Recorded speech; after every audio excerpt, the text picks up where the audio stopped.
নমস্কার বন্ধুরা, আমার চ্যানেল সম্পূর্ণাতে আপনাদের সবাইকে স্বাগত। আজকে আমি করে দেখাচ্ছি নিরামিষ আলুর দম, পেঁয়াজ রসুন ছাড়া। তো এই রান্নাটা একটু সাদা সাদা হবে আর অনেকটা বিয়েবাড়ির স্টাইলের বলতে পারেন। যেমন কাশ্মীরি আলুর দমটা হয় ঠিক সেরকমই, কিন্তু ওখানে মাঝে মাঝে পেঁয়াজ ইউজ করা হয়। আমি পেঁয়াজ রসুন ছাড়াই করব। আর এটা কিন্তু পোলাওয়ের সাথে বা পরোটা লুচির সাথে অসাধারণ লাগবে। তো চলুন দেখে নেওয়া যাক রেসিপিটা আমি কিভাবে করি। নিরামিষ আলুর দম বানাতে আমি এখানে নিয়ে নিয়েছি 700 মতো আলু, ভালো করে কেটে মাঝখান দিয়ে কেটে পরিষ্কার করে ধুয়ে রাখা আছে।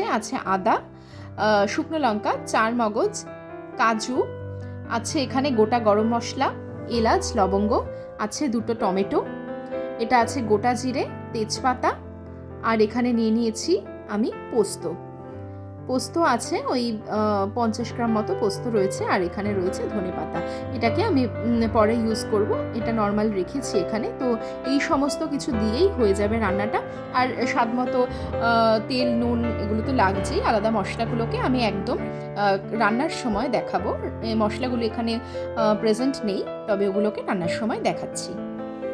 প্রথমে আমি আলুগুলোকে একটু অল্প সিদ্ধ করে নেব বলে প্রেসার কুকারের মধ্যে দিয়ে দিচ্ছি। আলুগুলোকে 2টো সিটি দিয়েই নামিয়ে দেব।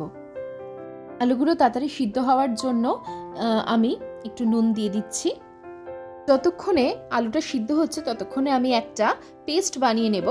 পেস্টটা হচ্ছে শুকনো লঙ্কা, আদা আর টমেটোর। শুকনো লঙ্কাটা পেস্ট করার সুবিধার জন্য আমি প্রায় 15-20 মিনিট মতো এটাকে একটুখানি জলে ভিজিয়ে রেখেছিলাম। আর দেখতেই পাচ্ছেন আদাটাকে আমি এইভাবে একটুখানি কুচিয়ে রেখেছিলাম, যাতে গ্রাইন্ড খুব ইজিলি হয়ে যেতে পারে। তো এটা আমি দিয়ে দিচ্ছি। এর মধ্যে আমি টমেটো দিয়ে দেবো। টমেটোগুলোকেও খুব ভালো করে মাঝখান থেকে একটুখানি কেটে রেখেছিলাম, তো সেগুলি দিয়ে দিচ্ছি ভালো করে, যাতে ব্লেন্ড হয়ে যায়। এইবার আমি একটা মিহি পেস্ট তৈরি করে নেব। দেখতেই পাচ্ছেন খুব সুন্দর একটা পেস্ট হয়েছে। এই পেস্টটাই কিন্তু আমরা আলুর দমে ব্যবহার করব। তো এটাকে একটা পাত্রে আপাতত রেখে দিচ্ছি। তো আমি আরেকটা পেস্ট বানিয়ে নেব, সেটা হচ্ছে কাজু বাদাম, পোস্ত আর 4 মগজের একটা পেস্ট। তো কাজু বাদামটা দিয়ে দিয়েছি, এবার 4 মগজটা দিয়ে দিচ্ছি। খুব সুন্দর করে আমি 4 মগজটা আগে ধুয়ে রেখেছিলাম, আর পোস্তটা দিয়ে দিচ্ছি। তো সবকটা মিলিয়ে একটা পেস্ট তৈরি করব। যেহেতু কাজু বাদাম, পোস্ত সবকিছুই ড্রাই, তাই জন্য একটু সামান্য জল দিয়ে এটাকে আমি গ্রাইন্ড করে নেব। আমরা খুব সুন্দর করে 2টো পেস্টই তৈরি করে নিয়েছি। এদিকে রয়েছে টমেটোর পেস্ট, আর এদিকে আছে 4 মগজ, কাজু বাদাম আর পোস্তর পেস্টটা। এবার মেন রান্নায় আসছি।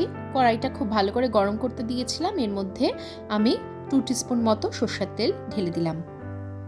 আমি সিদ্ধ আলুগুলোকে খুব সুন্দর করে একটু হলুদ দিয়ে মাখিয়ে নিয়েছিলাম, সেগুলি এখন আমি তেলের মধ্যে দিয়ে দিচ্ছি ফ্রাই করার জন্য। একে একে সব আলুগুলোকে এইভাবে আমি ঢেলে দিলাম ফ্রাই করার জন্য। একটুখানি নাড়িয়ে নেব। এর মধ্যে আমি নুন দিইনি। নুন দেওয়ার ফলে কি হয়, আলুর থেকে আলুর রসটা বেরিয়ে যায়, এর ফলে আলু শুকিয়ে যায় বা একদম চুপসে যায়। ওই জন্য আমি নুন ছাড়াই এটা ফ্রাই করছি।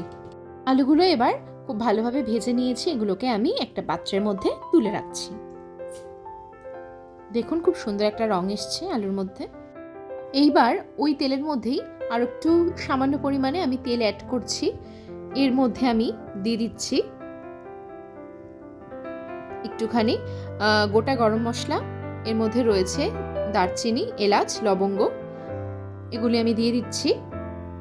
এরপরে দিয়ে দেব 2টো ছোট সাইজের তেজপাতা, আর দেব সাদা জিরে। এগুলোকে একটু ভালো করে আমি খুন্তি দিয়ে নাড়াচাড়া করে নিচ্ছি।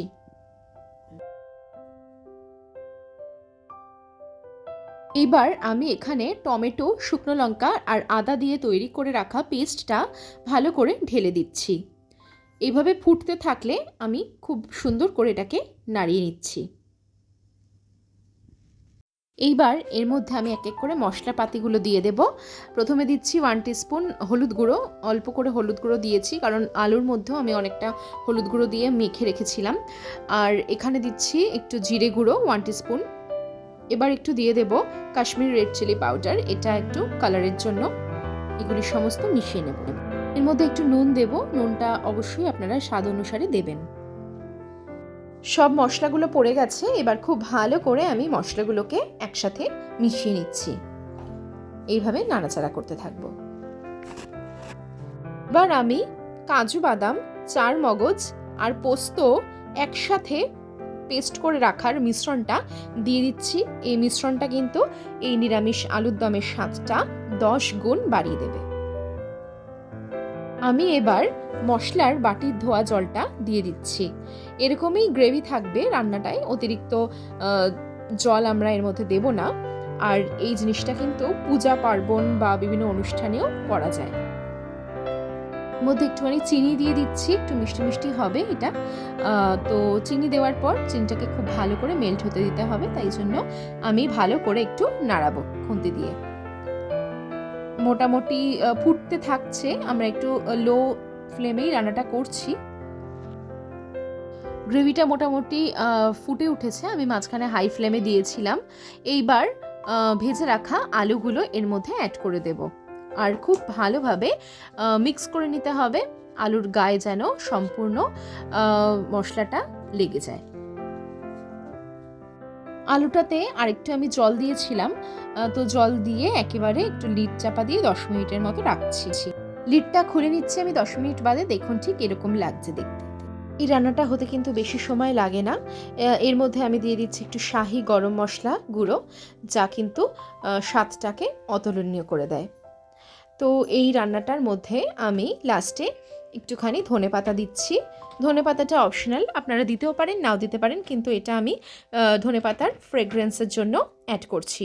ব্যাস, রান্নাটা হতে বেশি সময়ও লাগলো না। এবার আমি এটাকে সার্ভ করে দেব। তো তৈরি হয়ে গেছে আমাদের নিরামিষ আলুর দম। অবশ্যই আমাকে জানাবেন কীরকম লাগলো এই রেসিপিটা।